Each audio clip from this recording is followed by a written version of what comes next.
Director, reaction niyo lang po na dumating po yung 18 Marines at napumayag na po doon sa one-on-one. Well, nagpapasalamat ako dahil at least yung kagustuhan natin na sila matanong na isa-isa, nagawa natin. So, magkakaroon siguro ng kabuuan doon sa reporting natin dito, doon sa base sa kanila mga naging kasagutan. Patunay lang ito na yung hangarin namin na bigyan ng linaw ang katanungan dito sa kanilang joint affidavit ay pwede naman talagang pag-usapan ng maayos. Attorney, Director, papabalikin pa rin po yung 18 Marines dito?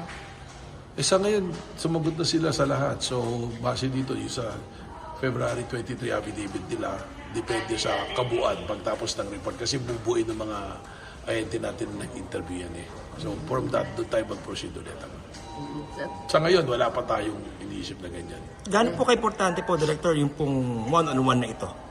Well, it will establish the credibility of the testimony, tapos kung mayroon bang ibang pag-uusap, and will address all the angles na tinitingnan ng ahensya.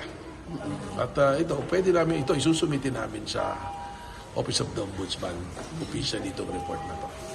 Kung ano yung transcript ng interview sa kanila, ipo-forward natin. Gusto niyo pa po mag-comment kay Baligon? Ay, huwag na nating i-comment yun. Ibigay na natin sa kanila yung mga ganyang komento.